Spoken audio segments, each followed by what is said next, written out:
Hey everyone, welcome back to The Low Buy Life. I'm Leslie and thank you for joining me on this very dark and gloomy day, but I guess it fits because I am also sick or getting over being sick.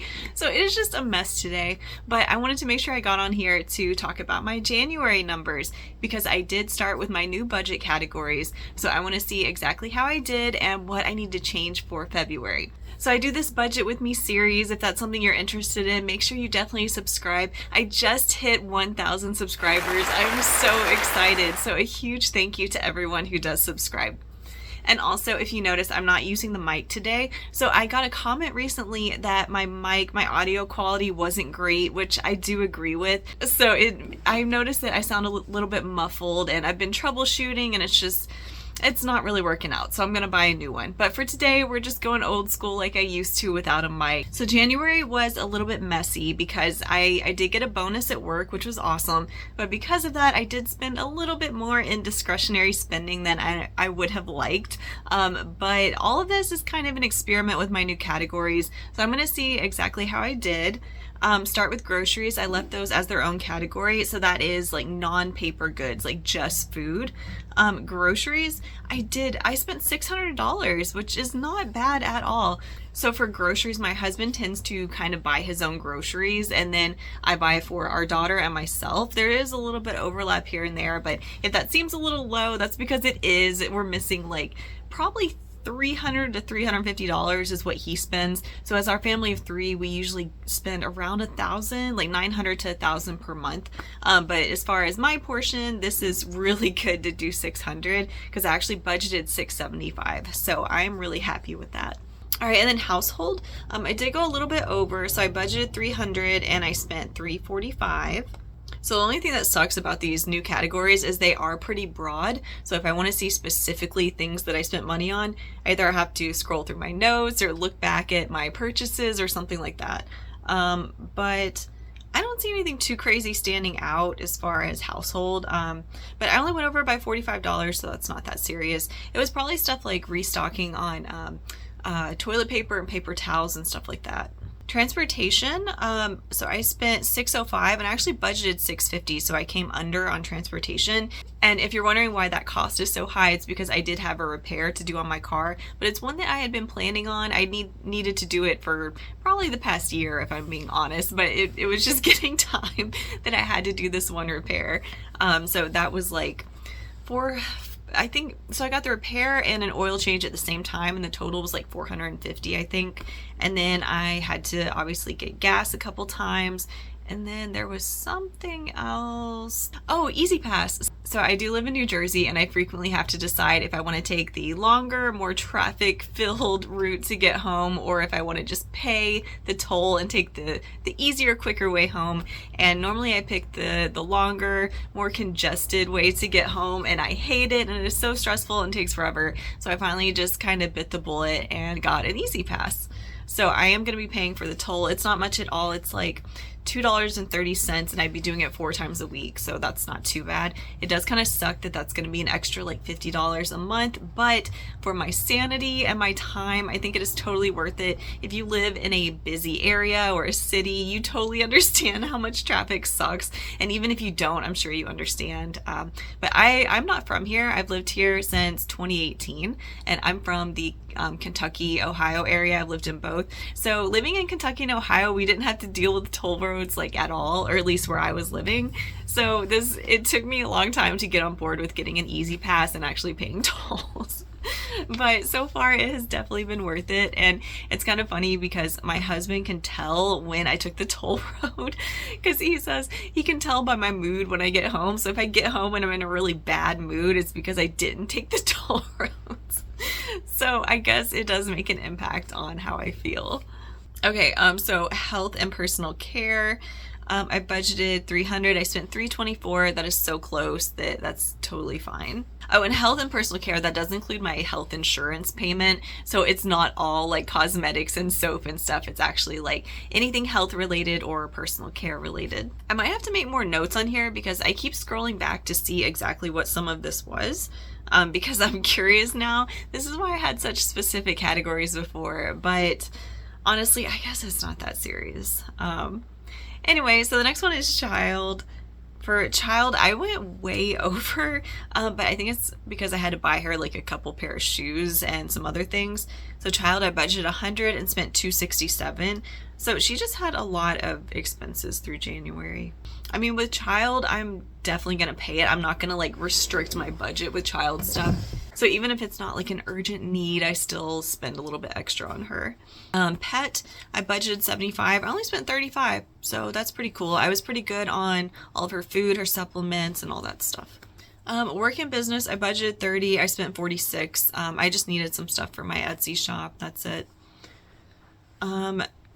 So discretionary, I had budgeted 400, which was already kind of high for discretionary, and I spent 470, which actually I didn't go too far over my budget. I'm surprised because I bought so many books. I cannot believe how many books I purchased, but they were all secondhand. So I got great deals and I ended up getting a ton of books. So I recently posted, oh, I got an alarm going off. So I recently posted a video about hobbies. If you haven't seen that, definitely check it out. And analog bags is kind of the theme of that one. But anyway, I recently got a new bookshelf and I got a great deal on it. So I had a little bit of Christmas money. I had a bunch of money at Macy's from where we got our mattresses there. So like store credit, just from the purchase, like rewards points. And I ended up only paying $15 out of pocket for my bookshelf.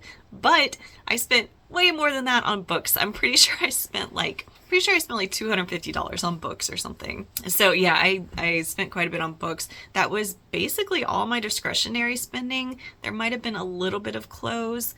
I think part of what's affecting that total is I got my Christmas money in December and then I bought the bookshelf in January. So that does have I think that has my bookshelf cost on it, and that's part of why it's so high. Sometimes stuff just doesn't line up quite perfectly like that. But anyway, I only went over $70, even though it was a little more than I had budgeted, but I'm pretty happy with that. For next month, I'm definitely going to lower that a little bit because 400 in discretionary is a lot, I think. Finally is miscellaneous, and I did spend a lot in miscellaneous, but it's because I had my cell phone, so I have Mint, and you pay ahead with Mint. So normally I pay like 3 months. I was planning on paying 6 months this time because I do really like them. And I was like, you know what? I might as well just pay for the full year because I really like them. So I spent more in miscellaneous than I thought because I went ahead and paid for a full year of cell service. Sorry, my voice is kind of going out. And so I did pay for a full year of cell service. I think it was like $350. It wasn't bad. It's like, I think $30 a month with Mint. So yeah, that sounds about right. So it was more than I budgeted, but still a great deal. And then as far as savings, I actually did put $430 into savings. Retirement, I was hoping to do 1,000, but I did 929, which is great. And retirement is all automatic. So that's kind of just my guess based on what my income is going to be. So even though I was kind of aiming for 1,000, it's all automatic. So I don't have a whole lot of control over that unless I increase the percentage. And student loans, I was also hoping to do 1,000 and I did 620, which I really wish I had been able to do more, but I did put some into savings that I wasn't planning. So because I'm going to have to renew my car insurance, so I need to make sure I'm still putting a little bit in savings, even though debt payment is my goal right now, not savings, but it's, you got to do what you got to do. And then subscriptions, I spent $66 on subscriptions, which is pretty good. I was able to cut back a little bit. I think last year I was spending like 85 on different subscriptions. To be honest, if it were up to me, I would not have any TV subscriptions at all, but the rest of my family and then my sister-in-law who watches our daughter a lot, all of them like to watch it. And then I'll admit, I do watch here and there, although it's really not enough for me personally to be paying for it if it's just me. But so I do kind of have that for all of them. I have Spotify Premium for my sister-in-law, so that kind of counts. I think I actually put that expense towards child, not towards subscriptions, because it is just something I do for her since she watches our kid a lot. I did reinstate Audible. I was gonna not do Audible, but I just read so many freaking books, and I'm really flying through them this year, so I went ahead and just got Audible again, because not everything I want to read is on Libby, so I enjoy Audible a lot.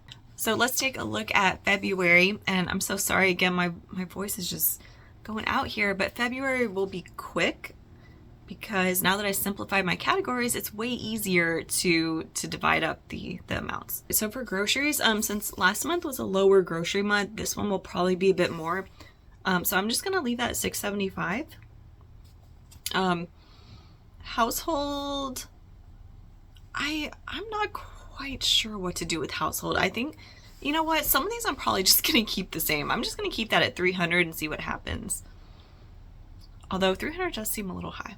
But transportation, I should only have my toll, my Easy Pass stuff, and gas.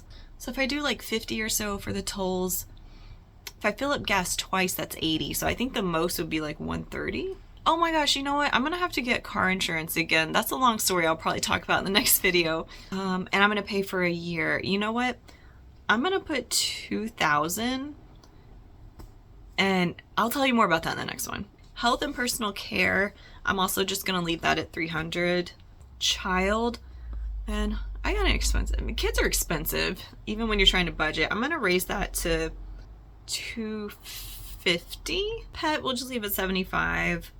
Work and business, I'll probably just leave that at 30. Discretionary, I really don't want to spend so much in discretionary, so I'm actually gonna knock that down to 200. 200 seems really fair for discretionary, so let's see if I can do that. Miscellaneous. So miscellaneous has stuff like laundry and just a lot of random stuff. And when I put 150, I thought it was gonna include the cell phone as well, which I mean it did, but I went over. So I'm gonna just put miscellaneous at 80, 100, 80. I'm just gonna put that at 80. We'll see what happens there. Okay, so for retirement, my goal is really only like 650 based on my percentage that I put in there. Savings, oh yeah, because I'm gonna pull from savings for my car insurance. Shoot, so I really need to pay back my savings. I'm just gonna put 400 and we'll see what happens there. And then student loans, I might pay a little less than I want to on student loans just because of my car insurance is kind of throwing things off this month. But I'll put, you know what, I'll just put 500 for student loans and see if I can do that. The good thing is that I will be getting a tax return before too long. Oh yeah, so actually with my car insurance being due, I was going to repay my savings account with my tax return because I'm filing jointly with my husband this year, and we haven't filed jointly before, but we should get at least enough for me to pay back my savings. Okay, so that changes things. So I'm not gonna worry about paying back my savings. So I'm gonna put savings at 150 and I'm gonna put student loans at 650. Maybe we can do that. I'm still getting used to these categories and how much I can put towards anything. So we're still kind of in that trial and error period, which is fine. So yeah, that's it for this budget with me. Let me know how things are going for you. Did you change any of your categories or change any of your budgeting stuff this year? I would love to hear how it's going. Definitely leave me a comment, like, subscribe, and I will see you in the next video. Bye.